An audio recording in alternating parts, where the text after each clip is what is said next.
What if you need to go a little further in your SQL, like including some decision statements? That is procedural SQL. If you recall, at the beginning of the semester, I talked about a database administrator doing some ad hoc queries. Ad hoc is Latin for as or when needed. So these queries are on demand, real time. Used a lot in BI, business intelligence, to determine trends and answer business questions. You may have heard of some of these BI tools that query databases, such as SAS, Power BI, Tableau, etc. So many times you're going to notice that you're running the same set of ad hoc queries. We don't want to do that.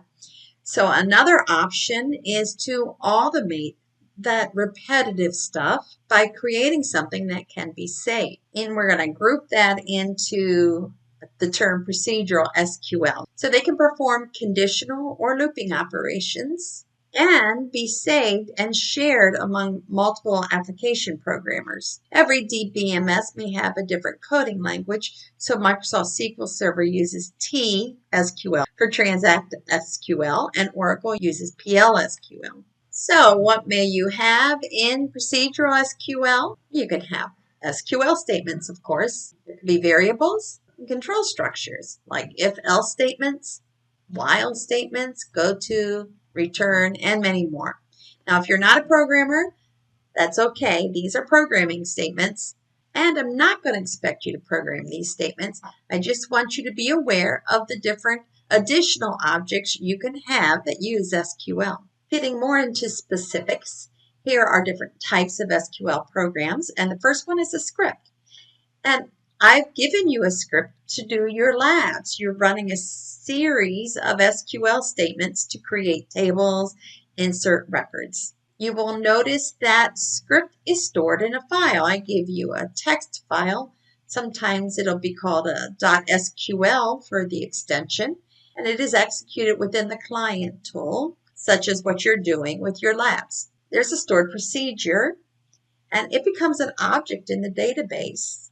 It can be used by any application or within SQL script, and it does accept parameters.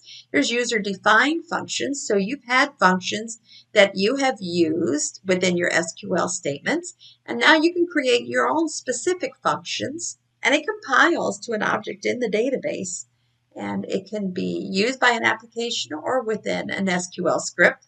And then finally, we're looking at triggers, and triggers are also an object in the database. Now, you cannot execute a trigger directly. What happens is they're automated.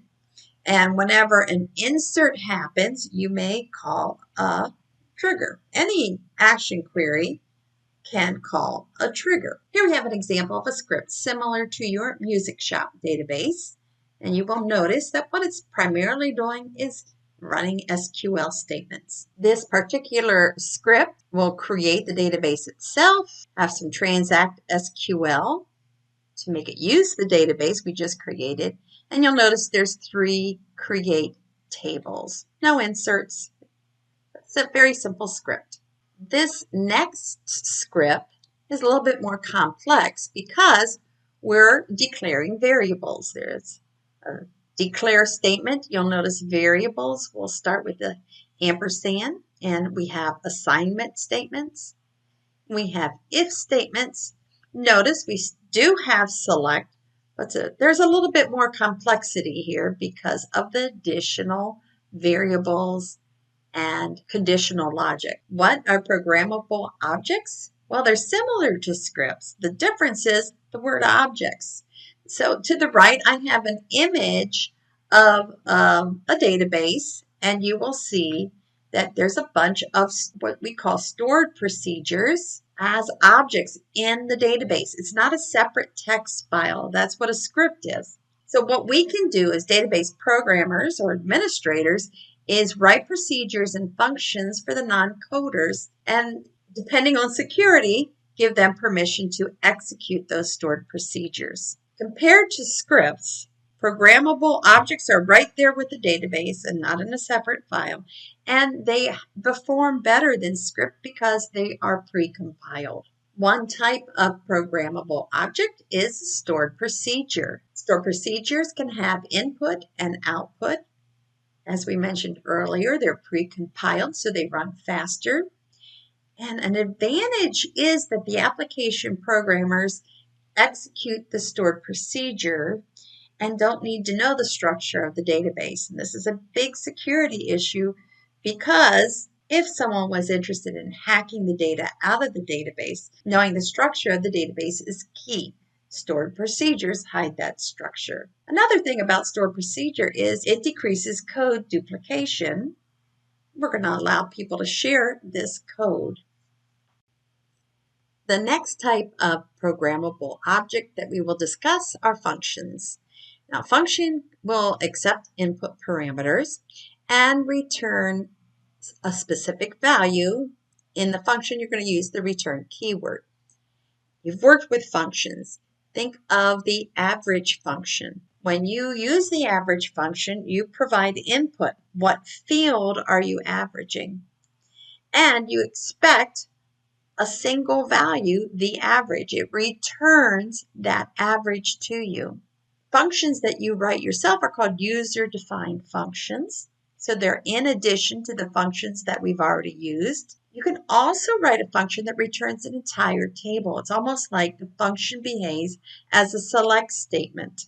Next, we'll look at triggers. Triggers are procedures that execute when an action query happens. So you can write triggers that will automatically execute when a record is inserted into a particular table or updated or deleted. A trigger is associated with a specific table.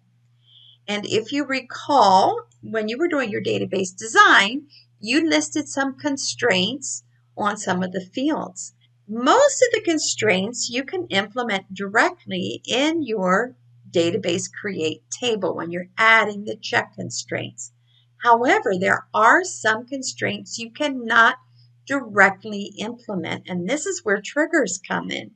So when you're ready to insert a table, there is a constraint, a business rule that you do not have constrained through the database design. That insert will call the trigger. The trigger runs through the logic to see if the data is correct for the insert, and if not, it will stop that insert in something called a rollback. So triggers really give you much more power in getting a valid database. Stored procedures can be called from an application program to insert records. By doing that, we can hide, as I mentioned, the actual field names. So suppose we have a website that gives quotes for mortgages, and the user has a login that identify the customer, and they're getting a quote, and they're inputting data into fields on the website. So the programmer now has this data that they've gathered from the website when the user clicks. They have the login, they know the quote date, they have the loan amount, the rate, the years, the monthly payments, and the number of payments. User is logged into the website. We know now the login. The user has put in the loan amount into a field and the years into a field. The rate, let's say the programmer grabs what's called a web service to find out the current rates today for mortgages. And the quote date, well, that's easy to retrieve. Get the date from the server. Now the programmer has all that information to send to the stored procedure. And I've really simplified things, but this could be what that stored procedure looks like. We're creating a procedure. We're going to call it add quote record. And you'll notice that those fields I was talking about that the programmer collected, I should say variables, are now indicated here as input variables or parameter variables. The keyword as, when you're creating views, you use as. When you're creating procedure, you use as, and we'll see that again and again. And we're going to begin. Now this in Transact SQL is going to be a comment. So it's for someone reading this, okay? And who's going to read it? Only someone else that has access to the source code. So we're going to take that rate that the programmer provided for us in rate in, and it's an annual rate. So we'll divide that by 12 because when you calculate a mortgage, You're figuring the monthly payment, not the annual payment. We'll store that in a variable called rate. This is an assignment statement. Next, we're going to declare a variable called payments, and they've put in how many years they want the mortgage. Of course, the payment happens every month, so we're just multiplying it by 12. Some simple math. Then we're going to calculate the actual mortgage payment. The application developer does not need to know any of this logic because it's already done. All they have to do is provide the data. And here is the calculation to do that. Once we have those calculations completed, we're going to just run some SQL and insert record, and that person will now have a quote saved on the server. So you see how we're going to use additional programming logic besides the SQL, but SQL is a part of the stored procedure. Let's now look at triggers. A trigger is also a database object. Similar to stored procedures, you can use the ifs and the whiles. The difference is how you call a trigger. Well, actually, a programmer does not call a trigger. Instead, a trigger is fired by something that's happening in the database. It's fired when the table tied to the trigger has an action query. So if you create a trigger that's set to fire on one of these actions, you get the option on whether you're going to let the action happen first and then maybe manipulate things afterwards, or you're going to say, hold up, don't do that action, instead do this. So the options are after and instead of. Instead of inserting this record, I want you to do this, for example. Here's the syntax for creating a trigger. Create trigger, your name, on. Only one table or view is connected to the trigger. Here's some options for encryption. So you have to choose one of these options. And you have the option to choose 1 to 3 of these. And then you're going to write down your SQL statements and other control structures. Here is a very simple example of a trigger, and the name of this trigger is vendors because it's on the vendors table, and insert update because it's going to happen after insert or update. And it's just running an SQL statement.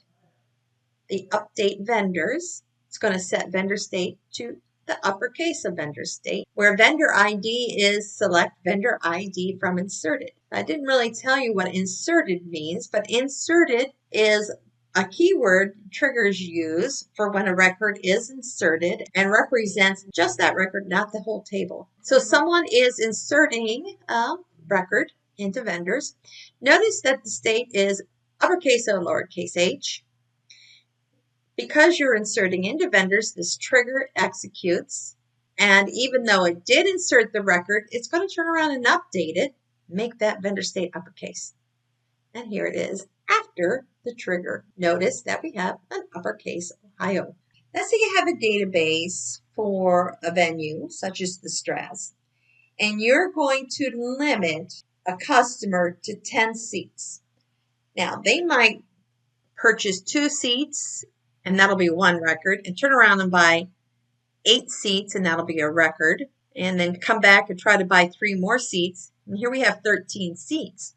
If we tried to set the max through a constraint, each individual record is less than or equal to 10, so it would not work. But if you have an after trigger, what you can do is you can create a query to see how many seats total that customer has purchased through the multiple records. If it's going to be more than 10, you have the option then to take that insert that they were trying to purchase the seats and you can roll it back. And of course, you will send an error message saying you can't buy more than 10 seats, for example. Isn't that a great example of what a trigger can do? And instead of queries, can do something similar. However, you would not have written the record yet, so you would not have to do a rollback. Triggers can be useful for auditing who's changing the data in the tables. Who made the change? When did they make the change? What was the previous data? Example, Ferris Bueller. Oh, that movie went out a long time ago. But if you ever watched it, Ferris Bueller found a way to log into the database at the school and change his grades. So somehow the GPAs are modifying. With a trigger, every time there's an update and the GPAs change from 1.3 to 3.3, it's going to fire a trigger, an update trigger on that table. So the DBA creates an after update trigger and inserts a record into an audit table and takes a look. Well, this field was modified. It was 1.3, now it's 3.3, and here's the login for the person doing the modifying. There are a few differences between user-defined functions and stored procedures. Functions will return a value. So they can return a single value like the average daily gross, or they can return a table, just like a select statement. A function, however, cannot permanently change data, so there's no action queries within a function. And you'll notice that we have two different syntaxes for creating a function, depending on if it's going to return a single value. If you return a table, it just simply says return table instead. And you'll have return followed by the select statement. So how does function get invoked?